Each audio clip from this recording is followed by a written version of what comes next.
Hello, everyone. Thank you for joining us today. My name is Bethlehem Almo. I will be your host today, and I'm joined with by Dr. Mr. Deresse Harris, also known as Dee. And today we're going to be discussing all things real estate. So, in terms of introduction, first, Mr. Deresse is a CEO of Dee Harris and Associates.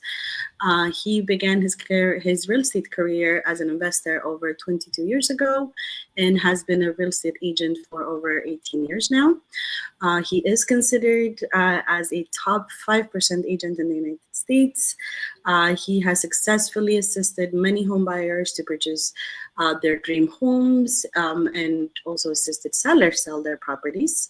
He also assists investors in expanding their real estate portfolio. He has a license in DC, Maryland, and Virginia. However, he does have a diverse contacts. So if you are anywhere outside these states, he can still be able to assist you. Mr. Deresse earned his undergraduate degree in information technology from Loyola University and his MBA in finance from University of Baltimore.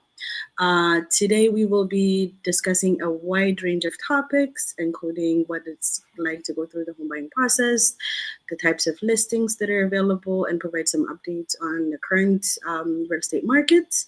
So thank you very much for joining me, Mr. Deresse. Thank you so much, Betty, for having me. It's always a pleasure to be back at YEP. It's back at home, basically, and it's really great and an honor to be here to talk about real estate. Yes. For the first-time home buyers and also for everyone, and giving really a current market update since we're going through a lot of changes. Yes, of course. And it's very important to highlight here that he has been involved with YEP since the beginning. So it's basically, coming home to family.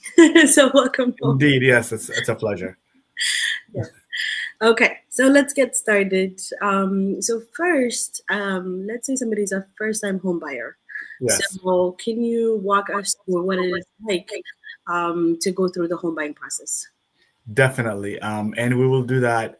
So we'll spend some time talking about that and just walking you through the whole process.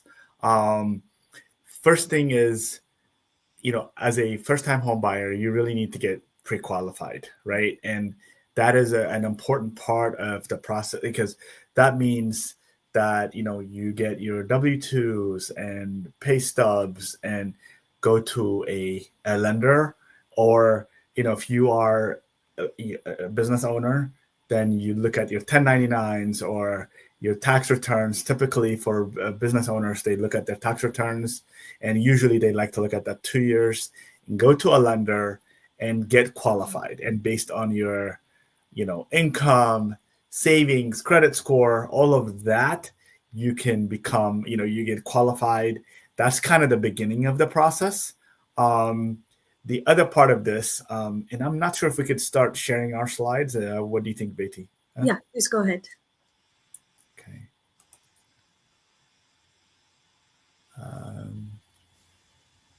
There it is. So I'm going to skip through these. Okay, so what happens is you guys can see the slides, I assume, right? Yeah. Get pre-approved. The credit report, income and assets are done. And really, the pre-qualification, I always like to recommend getting a pre-approval over a pre-qualification. A lender could call you over the phone and just verify what you make, and they could give you a pre-qualification. But the pre-approval is a stronger, really, process, because they would have to verify and validate your income, your tax returns, and I think it makes your pre-approval a lot more stronger. And when when you're working with an agent going out there, I think that pre-approval it's almost like having your credit card already pre-approved, and you're ready to spend that income or approval with your home purchasing. So that's how you start. That's the first step. And then really the lender could look at you and just say, okay, typically we're either going to get conventional loan or FHA loans, which are part of the government loans. If you've served in the VA, that's also another loan that's available for people that have served in the military and their family members. Okay, But the conventional loan is your most common loan. Typically, you put 3% or 5% down as a down payment to buy the home.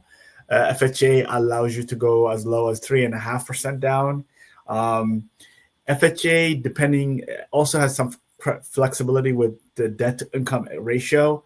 And you can also have a lower credit score to get the FHA loan. You can go, I think I've seen them as low as like 600, but it depends on the lender. The conventional typically requires 680 or more. And again, some lenders may do that a little differently. The special programs that I have are, in each jurisdiction, there are different programs. In Maryland, there's the Maryland Mortgage Program. In Virginia, the HDA. In DC, there's an HPAP program. So that varies in your local area, wherever you may be. There's different types of first-time homebuyer programs that you can tap into. Your agent and your lender will know. For my investors, there's what we call non-quick QM loans, and those are really based just on your income, right? Like you could look at a property that may be worth $700,000. They just basically look at your income and also the rental income to qualify you. It is higher credit rating, interest rates that you get because it's a little bit more riskier. Typically, that's saved for either non-U.S. investors or just U.S. investors, people that are citizens but that are investing into their second, third, or fourth homes. So, but typically for us, the conventional or the FHA or VA loans that are common. If you are in the rural area, then the USDA loan. But I won't get into that too much. I'm just going very high level today, because first time home buying, there's 2-hour presentations we make around just this. But my goal today is just really to go high level to give you just a sense of what it is to be a first time home buyer. Once you have the pre-approval and the type of loan you're going to get based on your credit score and loan, then you're ready to kind of start touring properties. Okay. And there are, depending on what you qualify for, it could be a single family home, which is a detached home, or a townhouse, which is townhomes that are next to each other, or condos, condos could be high rise, but also there's condo townhomes that we sell, that are available that look like a townhome, but they are a condo, the way a condo is set up. You can also buy a multifamily as your first time home buyer, just so you know. Like you can rent, maybe it could be a 2-unit, 3-unit, or 4-unit. The FHA and conventional loans allow for that. So you can rent, live in one, rent the others. And usually, for people that are just starting up, I kind of recommend to consider doing that, just because it's the one time you can get into a multifamily property for 3.5 or 5% down. Subsequently, after you buy your first house, if you want to buy a multifamily, it's considered an investment. And generally speaking, it may require you to put down more money. Not always, but generally speaking, I'm keeping this high level. That's why I always say start with a multifamily, and you can go, after 4 or 5 years, if you're ready to go to a townhouse, you can do so. You can rent your unit as long as the rents cover the mortgage. The townhouse will be when you now want to get a little bigger space because of family, whatever reasons. Then you can actually get to that townhouse with putting 5% down, as long as you can cover the mortgage, like we said, on the multifamily. And that's really legally done. And I've seen people do this, and we could talk about this more another time, but this is something that I really recommend people to think about. Maybe you look at your 10-year strategy and slowly, get into a condo or a multifamily, start with that, live there 3 or 4 years, pay it down enough to cover so that your rent can cover that mortgage, go to the townhouse, and then go eventually to the single family house.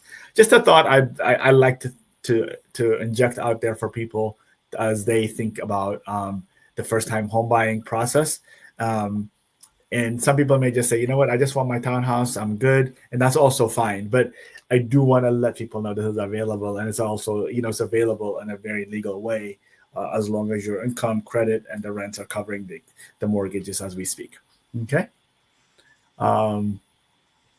Keep going so, what's the right home for me? That depends, right? And, if you live in Dallas or you live in Seattle or wherever you may live, based on your qualification, you can, if you qualify for, like, in the DMV, for example, if you live if you qualify for $500,000, typically in most of the area, that means you can afford a townhome. If it's around 300,000, it's typically that means that you can afford a condo. But then again, it depends on the area, right? And Arlington, $500,000 can be a condo, not a townhouse. So it just depends, or Potomac, Bethesda, in different parts of the area, and the, how expensive the homes are, that varies. But based on your budget, your real estate agent can guide you to say, okay, let's look at this area, and that's kind of how you have to decide, right? If you want to live downtown somewhere, you may get a smaller home, but you may also have the benefit of the downtown benefits, right? So, or you want to live a little further out, you may get a bigger house, but you may have to drive an hour and a half. So it just depends on where you are in life, but you can decide that and what's right for you after you get your pre-qualification. Okay.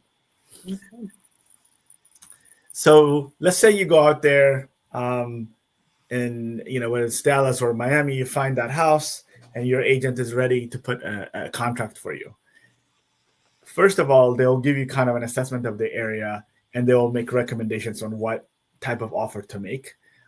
Typically in the contract they prepare for you to buy that home, there are some negotiating items: the sales price, the seller subsidy, or that's closing cost help that the seller can give you potentially.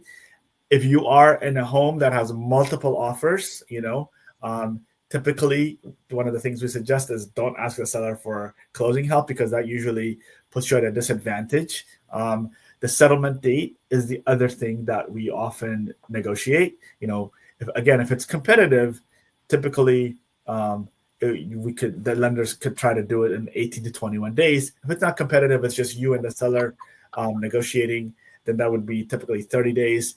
The items are in the home, what comes with the home, right? In most cases, stoves, refrigerator, anything attached to the house, bookshelves that are attached to the house, washer, dryer, obviously the heating and cooling systems all come with the house. And then with each home, there are also contingencies we write in, right? Home inspection. So you may get in and you might have 5 to 7 days to inspect the house. Anything that you inspect, you have 5 days to negotiate with the seller to fix certain things. If it's competitive, I keep going back to the competitive. If it's competitive, the strategy may be different. Just keep that in mind. I'm just assuming here, it's the seller and the buyer negotiating. The other thing is the appraisal. You may have agreed on the house being $500,000, but the bank is going to send their own appraisal and say if that value holds or not. If it doesn't hold, let's just say even though it was agreed that it was $500,000, the bank says this house is worth $490,000. You have to come back to the seller and negotiate that to lower the price, or you can terminate the contract if the seller doesn't want to lower their price, or you come out of pocket for the difference, which I don't recommend doing unless you really, really love the house. The other contingency is financing. Typically, most lenders that pre-approve you, are pretty sure about your situation, but life happens, right? People could lose jobs, unfortunately, or you may have something in your credit that shows up that you didn't expect, even though your credit was perfect or very good at while you were getting qualified. I'll give you a good example.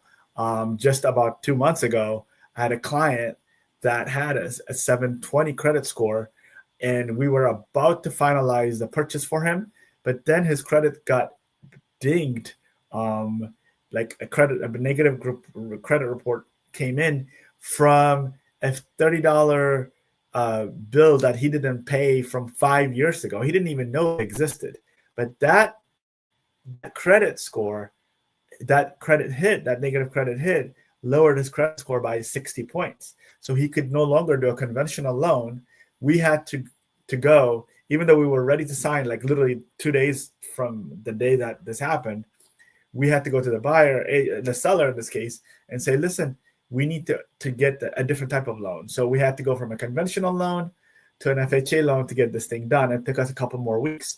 So, just keeping an eye on your credit is really, really important. Even though he kept an eye on it, literally was a $30 bill that he didn't even know where it was from. It was from, I think, 2021, 2023. I don't remember what year, but it was something that he didn't know anything about. But at that time, it was too late. So these types of things happen. That's why we have the financing contingency in place.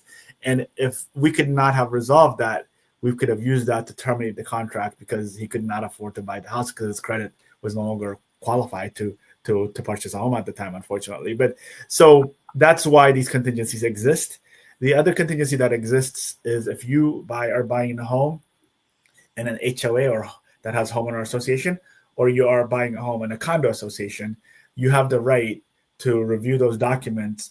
Typically around here, it's 5 days or 7 days, depending on what state and where you are. And legally beyond the contract, you have the right to terminate the contract if you don't like seeing what, if there are rules there that you don't like. A good example would be a lot of times people will buy a townhome with a basement that has a walkout to rent. Some HOAs do not allow that. And we may not know that up until you get the documents, because some agents do not know that. Some owners may not even know that. So if that was part of your goal to purchase this home, and now you know you're not allowed, you have the right to terminate the contract based on those rules. So I just use that as an example because a lot of times people do that, or you may not be, or you may want to do Airbnb. They may not allow that. So that's the reason why those contingencies exist. But once you negotiate these terms, you're ready to submit it, and we do, and then the seller will accept it or respond to it, counter you, or just saying, okay, I like these terms, I like your price, but I may not want to give you that much closing help, or they might reject it. A lot of times it's rejected when the offer is really low. If it's a $500,000 house and you want to offer $430,000, sellers don't even have to respond to your contract, by the way, just so you know. It's not a must, especially if it's low. They don't have to. Typically, the agent will say to your agent, look, it's too low, make an improvement, or we are not going to respond officially. But in most cases, all offers do not get accepted automatically. They usually there's a back and forth that happens, and then eventually it gets accepted. And let's see here. So that's kind of the back and forth. This is my favorite slide. I'm going to take a minute to kind of, let's just say you found your lovely home in Miami or Dallas or Seattle or here in Washington, D.C., in Arlington, wherever it may be. Let's just say you finally were able to, your contract is accepted. A few things happen. Okay, typically, and I've built this around a 30-day settlement, okay, or a transaction that's going to take, or a purchase that's going to take 30 days. Just keep in mind it happens in parallel. Okay, a lot of times what people want the home inspection to happen first, then they want to talk to the lender. You can't really do that because you lose window of time that you have that's negotiated in the contract. Once it's ratified, if that contract says you have 5 days to inspect, if you have not communicated with your agent, that once that 5 days passes, you can't inspect the house. So you really have to be in communication with your agent and the lender. And typically it will take, 5 to 7 days to inspect. There's a back and forth that happens about the repairs. And then at the same time, you're also, if the house has any decks or anything, we also recommend doing termite inspection because we're destroying it. Insects can really affect the home negatively structurally if they're found. So we want to make sure that doesn't exist. And then on the right-hand side, again, is the real estate side, the HOA docs I just talked about. It's all happening at the same time. But at the same time, in parallel, the lender is getting additional documents from you. They're ordering the appraisal of the home. Typically, the appraisal takes 10 to 15 days to get done. So in the first 2 weeks, I always tell people do not fall in love with that house because maybe there's an issue with the appraisal. Maybe there's an issue with the inspection or the termite inspection. So in those times, that's when the loan is probably the most susceptible to be terminated, or the contract is the most susceptible.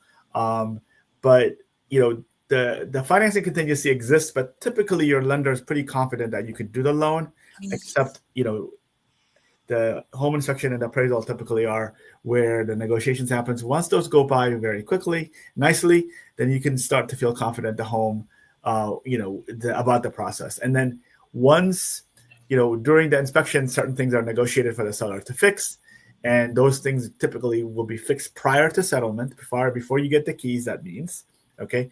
And then we also do what we call a final walkthrough. So during the final walkthrough, that's when we make sure that if, if they needed to fix the toilet sink, or the doorknobs or whatever it may be, or the fridge was not working, now make sure it's working. You should have receipts, and you go and do a walkthrough.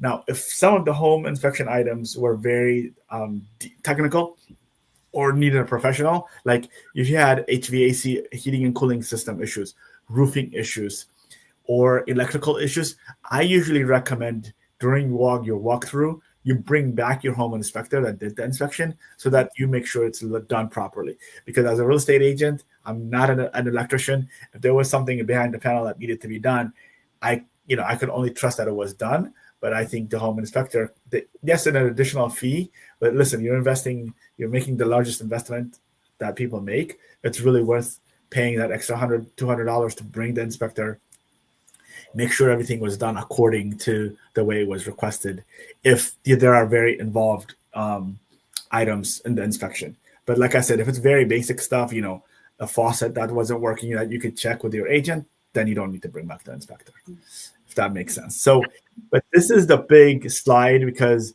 then after that, we go to the settlement and the closing, and we give you the keys. And by the way, the moment you get the keys, that house is yours. So that's why I usually like to do the walkthroughs the day before or 2 days maximum before the settlement, because we want to make sure the house is in the shape that we saw it. And if the seller had some personal property, we want to make sure that those have been removed as well. If the seller was living in there, you don't want to be doing a walkthrough. They still have their mattresses and all their home stuff happen.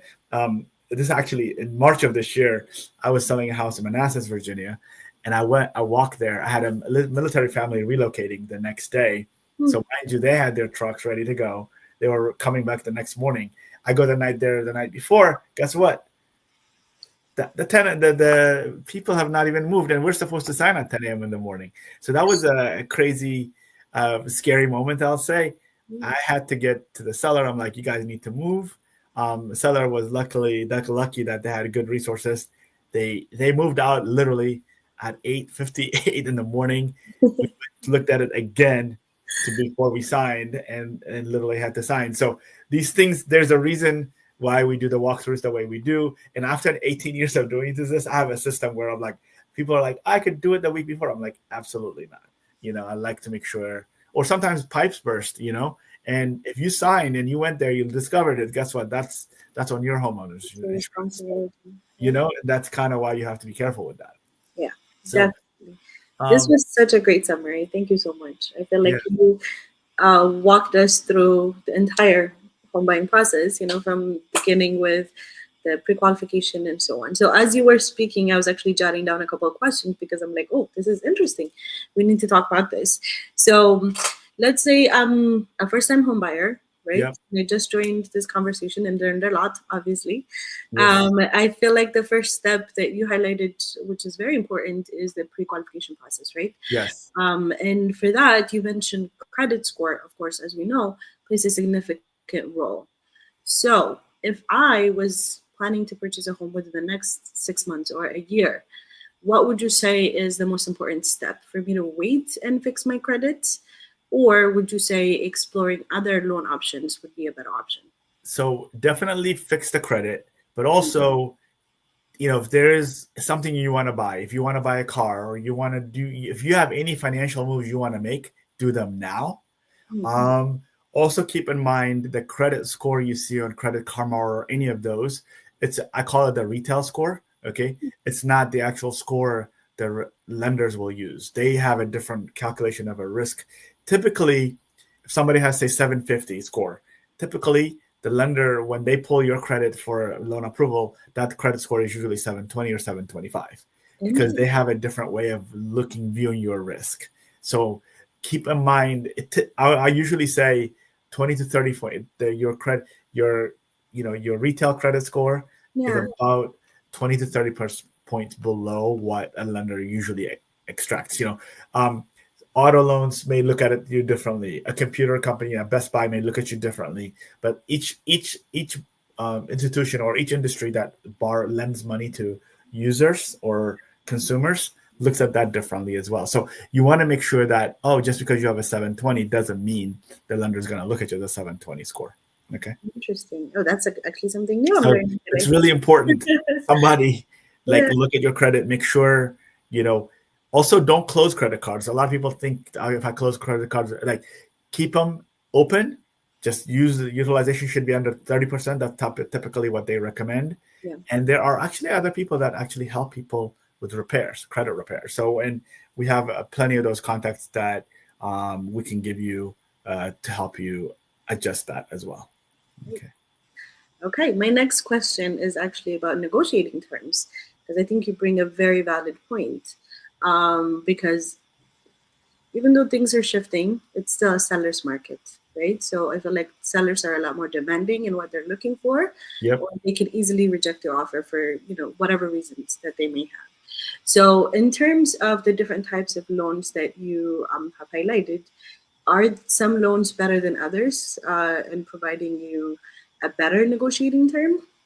I would say, the negotiating really depends. Okay. It really, like the conventional loan would be a better loan option that somebody has. But also, what matters is also how much you're putting down, right? If you're putting down 15%, 20%, the seller may look at that as a stronger financial position.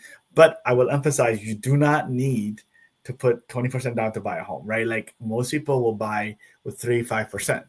But in terms of, so it really depends. And I'm gonna say, your local agents that you're gonna use know what's a better tactic, what's a good tactic when it is um, competitive.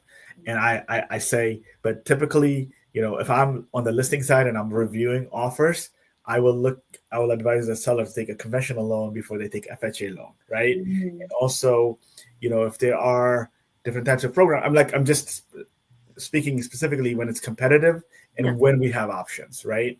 yeah, Um, and typically, if you're using a government program, any kind of government program, the sellers will look at that. If they have options, they'll probably take the loan that will close the fastest with a conventional loan with 18 to 21 days. Because yeah, any government program, whether it's VHDA, anything, usually takes 30 to 45 days to close. yeah. But if it's not competitive, the seller has to accept whatever is being presented to them, and they work with that. So there's no disadvantage or advantage in that space. No, that's very important. And then my next question is actually about realtors, because as you're saying, they're basically advising you throughout the entire process, right? So Yeah. suggesting the kinds of loans you should use, the kind of properties you should be looking at based on your budget, and so on. So how how would you say it would be best to choose a realtor? Right? Is it reviewing their online presence, or is it a personal recommendation? How So it depends. Like some people are not like I would say. Get references for them, right? Mhm. Some people may be in a team, so you may not look how much they've sold, right? Like so. Yeah, I was in a team for a long time, and if you looked me up, you couldn't see that I was actually a top 5% performing agent because so. But I would say you know, don't use somebody just because they're your aunt or just keep that in mind. It's a business, right? yeah, Just I would say go. I think the references are good. If they have an online presence, definitely look at their online presence and what kind of reviews that they're getting. But also, you know, how are they communicating with you, right? How are you guys getting along, right? Um, that's important because if they're not moving along very fast with you at the depends, right? At the earlier on maybe you don't need them as much, but I think you just have to look at their overall profile. And if you're an investor, have they worked with investors? Um, if you are a first time home buyer, are they used to working? Some people are used to just working with people that have been around a while, maybe it's their second or third home. So it just depends. Make sure that your profile is something that they've supported. But I would say I'd be careful to just judge them based on their online presence because not everyone has a great online presence. And I say that sensitively because I used to not have it. And so, but um, go with people that are answering, go with people that are also recommending people to you. If you have good friends that you could trust and somebody has done a good job with them, then definitely use those. wonderful. Okay, So I feel like we focused a lot on first-time home buyers, and we walked through the process of purchasing a home. So now we're going to transition into the different types of listings that are available, Yeah. right? And Yes. now, it of course includes first-time buyers, home buyers, but also those that are looking at homes as an investment option. So can you walk us through the types of listings? So, Beatty, that's a good question. So here's the thing. And we don't have to go back to slide on this one, so we can just keep it where we are. So as the market is beginning to shift, right, we're going to see different types of homes. The regular sales of homes are the ones I've already discussed, so I'm not going to touch those too much. But I'll get into uh, foreclosures. You're going to see more foreclosures, unfortunately, as with the market doing what it's doing, with people maybe losing their jobs. There may be more and more foreclosures showing up on the market. Up until now, the last 5, 6 years, when a foreclosure home shows up anywhere, it was in demand. Like it was competed against, like because there's very few of them. But I think we're going to see more and more of that as we see the change in people's employment situations and all the changes we've seen in the market until now. The other type of home that I really want to talk about is called short sale. um, because the foreclosures, it's the bank foreclosing on you. You could negotiate with the bank, it's like a regular sale. It could be closed or finished in 30 days. The home may not be in great shape, but at least you as the buyer can quickly take over that home in 30 to 45 days. In the short sale situation, the owner still owns the home, but for whatever reason, it could be for jobs reason, it could be for various reasons.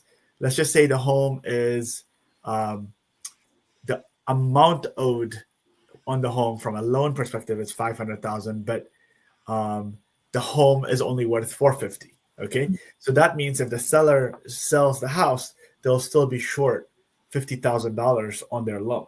So for this reason, we call it a short sale. These short sales take 6 to 9 months to um, finish or like finalize, because the buyers, once they have a contract, they have to show they are insolvent from a financial perspective to the bank.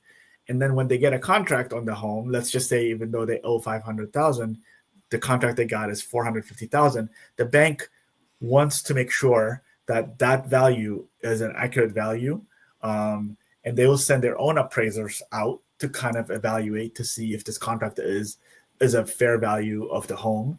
And if not, they'll counter. Let's just say if their appraisal value comes at 460, they might say to the buyer, thank you for this offer, but we're countering you back at 460. That being said, the amount owed is still $40,000. That money, that has to be forgiven in some way. Okay. And these are the type of homes we'll start seeing. So when you see short sales, it doesn't mean it's really quick. It's actually a misnomer in many ways. And so just know that you need to have some patience. There's some good deals that can be made on short sales, but keep in mind, a lot of times they will not be able to repair a lot of things if you find them during the home inspection, but you will also be able to pick them up at a good price typically below the market value of the community. But they take a little while. So I do want to talk about that because we're going to start seeing more and more of this. So as a reference point, back in 2011 to about 2013, 50% of the homes that we were out there in the market were short sales, and we're beginning for the first time in the last 6 to 7 months. I'm beginning to see more and more short sales for the first time since about 10 years ago. So hopefully that helps. And the last home types are auctions, but auctions are, you can go online and buy the home. It's just keep in mind, as an investor, you buy those, you don't have a lot of negotiating room. You go put your money down, and then if you win the auction, you really have to find a way to finalize the sale. Otherwise, your earnest money deposit will be lost, because those auction contracts are generally, they don't have any contingencies around them. And so make sure you really know what you're doing when you go buy homes on auction. And the last thing I'll mention on auctions is regular homes could be sold on auction because sellers, they may not want to pay the commission for the agent. And you as the buyer of the auction typically have what they call seller's premium, which is about 5% of the final price. So those are the types of homes. Interesting. Okay. So I feel like that was a lot of information, especially for those that are not very familiar in the field, right? So you mentioned four types of sales. First one being the standard sale, which I guess we're very familiar with, Yep. and that's happening between the seller and the buyer, Yep. and of course incorporating realtors. And then the other one is foreclosures, in which the buyer is now dealing with a bank instead. Did I Yep. get that right? Directly. Okay. And the next option is short sales, Yes. in which case the buyer is now dealing with the seller or still the bank? Both. You're Oh, dealing with the seller, but yeah, also the bank has a say in what the value of the contract is. I see. And Okay. that's because what the equity of the home is may be different than what the loan amount is. Yeah, the loan amount and the sale of the home, because the bank ultimately has to decide whether they can forgive that balance, right? Mhm. And that's why it's back and forth. There's a long wait around it, and it takes a while, you know. And there's a lot I can get into that, but I'm just going to leave it there for now. No, Okay. that makes sense. And then the next is, of course, auctions, which Yes. would just be you bidding on a specific home. This may take some kind of knowledge, I'm assuming, in terms of knowing Yeah, what the I value would, is and so on. exactly. I mean, typically when you're buying on an auction, I would suggest, they usually have 1 or 2 days to view the homes. Not always. Sometimes some auctions allow you to see the house a lot more, but Mhm. typically they will allow you during a 1 hour window of 1 day before the auction starts. And I would suggest bringing a contractor to look at the home, and your agent, definitely use an agent. They'll give you what the area values are and all that stuff to kind of give you a good sense of how to bid that. And a lot of the online bidding, a lot of the auctions are now happening online. Some still happen in person at the property, but that's rare. Interesting. So then, I guess for first-time home buyers, of course, the easiest would be just a standard sale, Yeah. correct? But Yes. would you say any other options may be viable for a first-time home buyer? Well, the standard home, I mean, the foreclosures are also good standards, right? Like the short sales, as long as you're patient, right? Mhm. As long as you're not in a rush Yes, to buy a 16 home, months. could Yeah, also be a good deal. But yeah. the other part of this is short sales are a long time, so you need to maintain your credit profile for that window of time. Okay, so if you needed to buy a car or you needed, I always say maintain your profile or credit profile until the purchase that you're buying is complete. But now you're on a long wait, for that profile to happen. So you just have to know that if you're not in a rush or you're an investor, short sale are a great opportunity to Mhm. gain, a good equity in a home and take your time to buy it. But I would say if you are looking to do something, say by the end of the year, short sales will not be the way to go. That makes sense. Okay, so then I guess because we can talk about this all day long Yeah. because I actually find this very interesting. But just in the interest of time, can you give us what the current market is looking like? Do you have Yeah. And I think I'd like to do that. And I'd like to go back to this sharing the slides. And I think that's important. Okay. All right. I hope you guys can see this Yes, decently. Is that okay? Huh? I can confirm this. Okay. So I'm going to spend a few minutes here on the slide. Okay. This represents the as of the end of September, third quarter of this year. Okay, because there's a lot of people think the market is really, really slowing down. What I'm trying to prove to you here, actually, the market is doing well, but certain aspects have changed. Okay, for example, and this is compare sales numbers as of September 2024 for the entire DC metro area.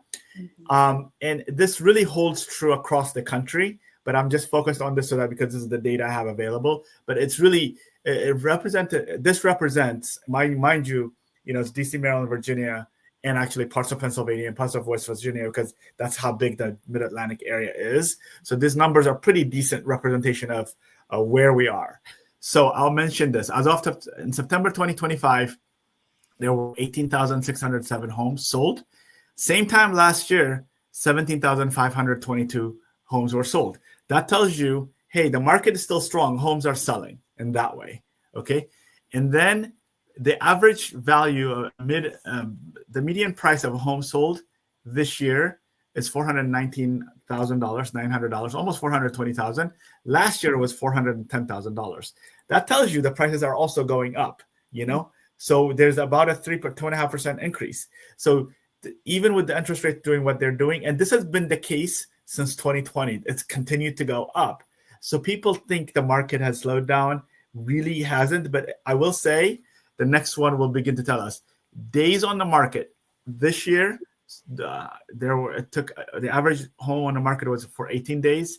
Last year was 13 days. So that shows you it is beginning to become more of a buyer's market. Okay. And I will share the slide with them. And then the next one is actually, I'm going to go away from the pending sales to new listings. Okay. As of last year, there were 21,866 new listings. But this year, there are 23,988, which means there's 10% more homes available. Okay. So that's an indicator of, hey, there's more homes available. So buyers actually have some leverage now to buy. Okay. But that doesn't still mean the prices are dropping. You see what I'm saying? Mm-hmm. So, but there are more homes than there were before. And the other one big indicator is active listings. Last year, this time, there were 38,205 active listings.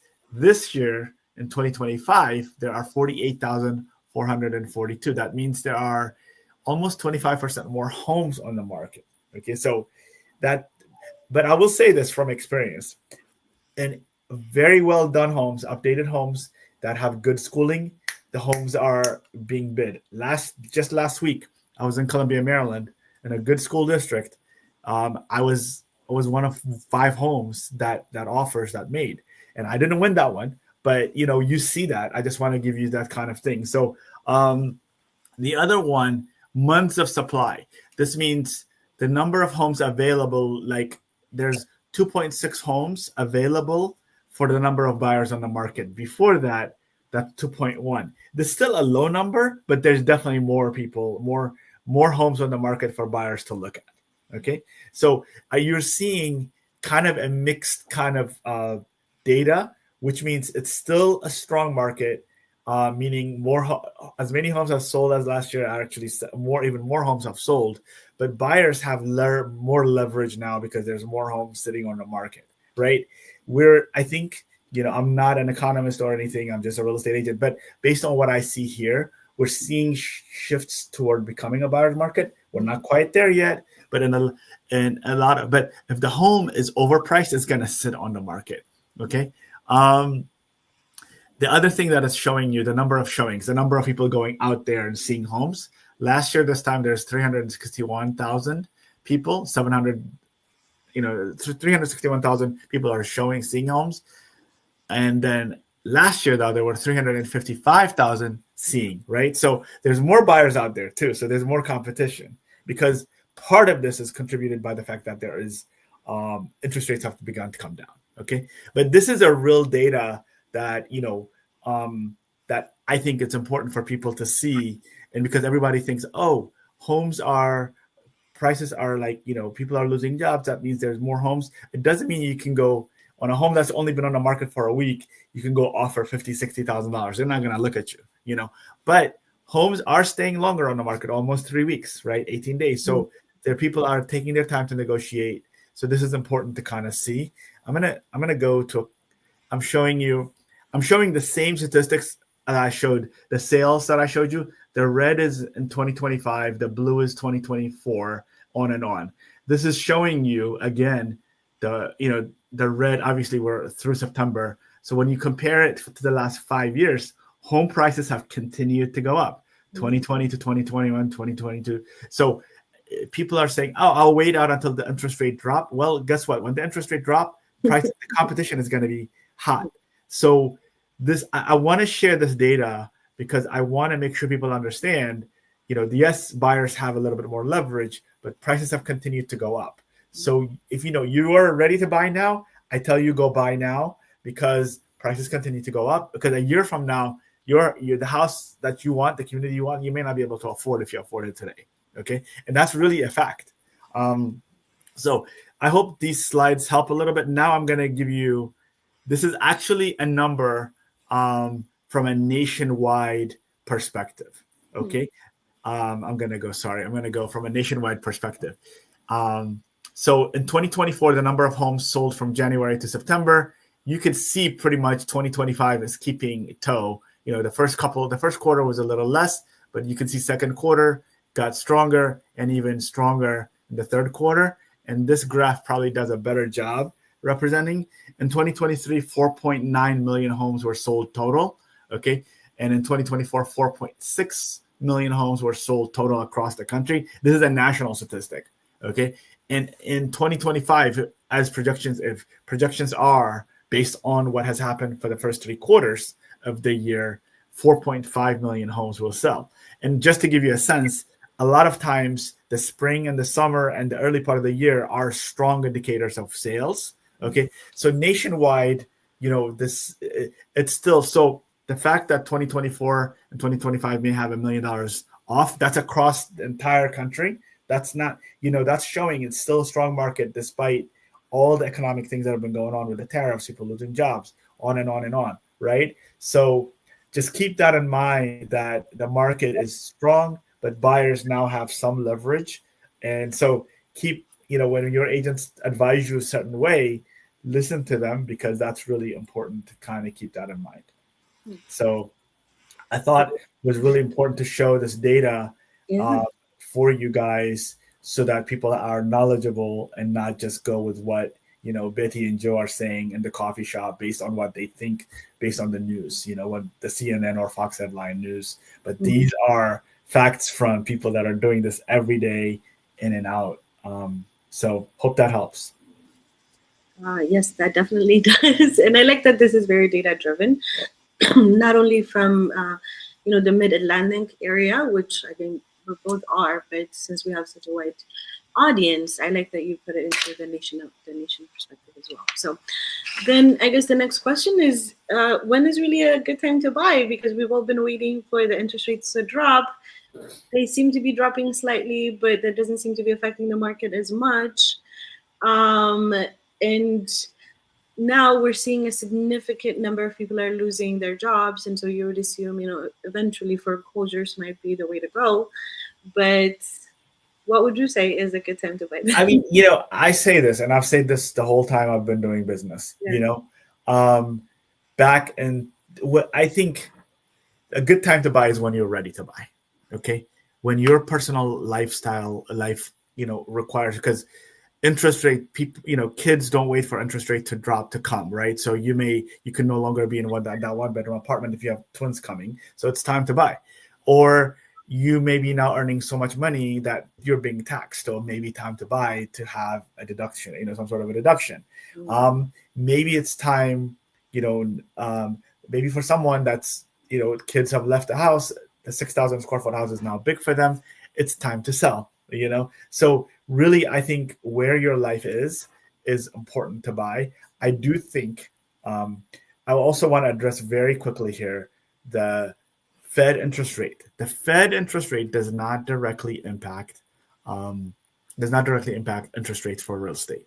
Okay, that's driven more by from the stock market, how the stock is doing. Yes, it does indirectly impact, because the Fed interest rate, lowers the borrowing between banks and industries, but it does not, just because the other day they dropped it in September, they dropped it by a quarter point. It didn't mean interest rate dropped by a quarter point. So I really want to make sure people understand that, because there's no direct correlation between what the Fed does and what the market does. If that was the case, back in, I think in 2020, interest rates were almost down to the 0%, right, with the Fed, but interest rates were still at 3%, 2.5% so that's a good example, right? So I think the stock market has more to do with the interest rate than I know the stock market affects their interest rates more than the Fed.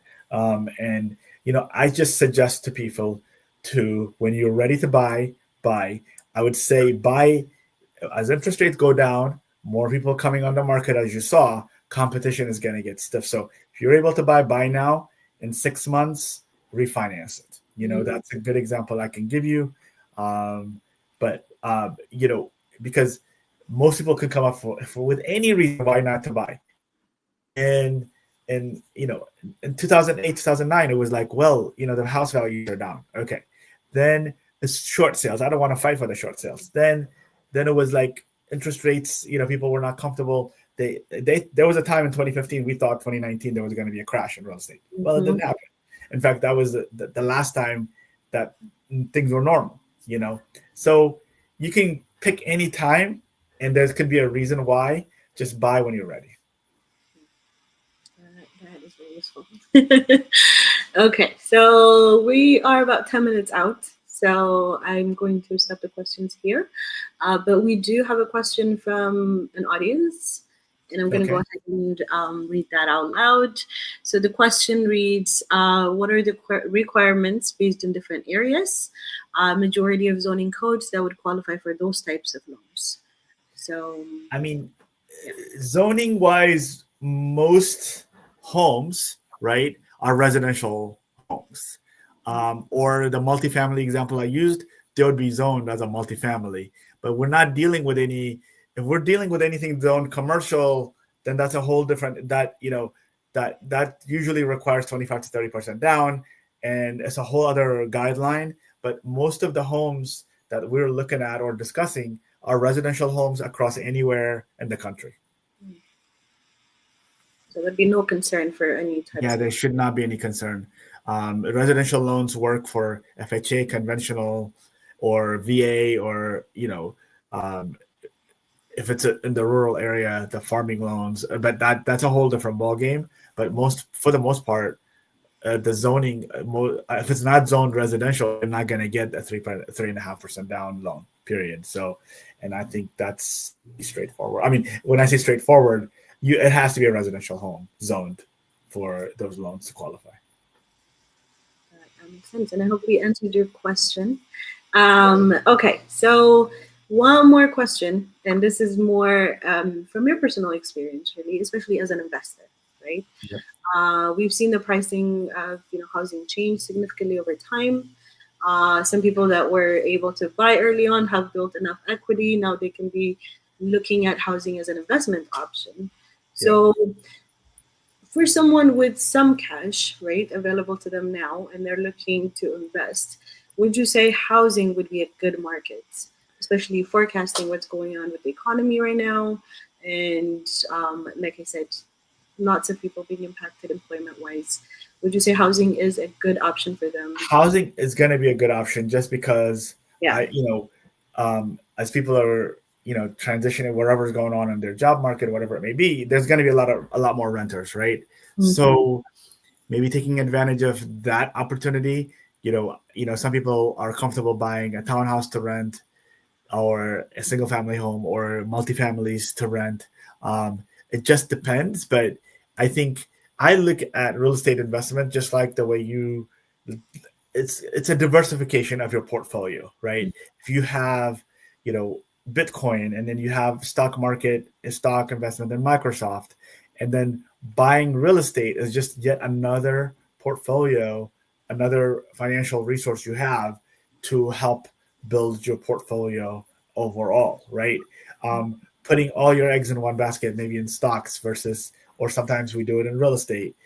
Having a diversified portfolio is important, and buying, a multifamily or a single family home, a second home to invest in is a great option. You just have to make sure this time around it makes sense from a cash flow perspective, right? Because it has to now, you're buying it as an investment tool, not as a place where you're going to live, right? So emotions need to get set aside. The numbers have to work. Okay, so just in terms of time, because again, I have so many questions, I feel like we need to bring you back just to answer my questions, honestly. Okay, that's awesome. But now I'm going to give you an opportunity to wrap up. And if you have any comments you'd like to express, any resources that you'd like to point out for the audience, here's your time.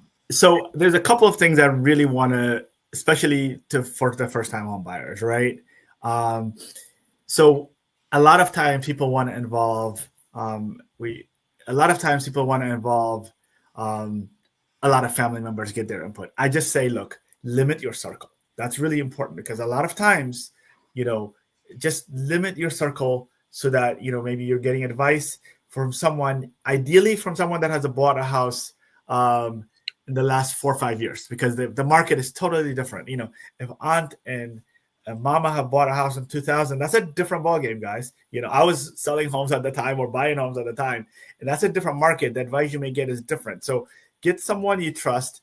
Get also someone that has your best interest, because not everybody has your best interest. Make sure that circle is tight, but know what you want. You don't need approval from everybody else, right? So I think that's important in that way, for that kind of advice.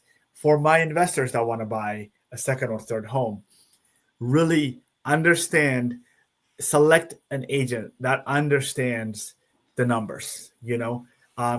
For example, there's calculations that need to happen when you're buying a duplex or a 3 or 4 unit. So I really think it's important you work with someone that can advise you properly, that also has worked with investors, because you're putting a lot of money and time into that tool, and make sure that that you have the team around you to get there, and make sure you're ready to pull that trigger, and make sure if you're partnering with someone, you guys are aligned in your values and making a decision on that investment tool. So I think those are the two advices I would give to people. But I would say to you, go out there and really, today is a time. If you're ready, you're able. I really suggest you start looking out there and buying, or when you're ready, just go out there, make the decision to buy. It never hurts to buy. If you're going to be in an area for 3 years or 4 years, you're better off buying than renting. Just a fact. That's a great advice. And honestly, I think at the beginning I said that Mr. Deresse has over 22 years of experience as an investor and 18 years of as a real estate agent, and I feel like that shows really, because I feel like you're very well versed and you know your information. So thank you very much for joining us today. If you are an audience member who is a first-time home buyer, or you're actually considering to be an investor in the real estate field, I hope we were able to give you some information, some takeaways that you can take on as you go on this journey. We were able to discuss home buying options or home buying process, starting from the qualification, the different types of loans that are available, and so on, so that you feel more confident as you're starting the process. And I think if we highlighted anything today, it's the relationship you have with your realtor and how important it is, because those are your advisors, right? As you're going on this journey, and they're giving you different kinds of information as far as the kinds of loans you should be taking, the kinds of even listings that you should be looking at based on your budget. So it's very important to select the right realtor. And we've also discussed the different types of listings, right? So whether it's foreclosures that you're interested in, short sales, auctions, or just a standard sale, I feel like Dee was able to highlight this process and explain the differences between each of them to kind of guide us through the process.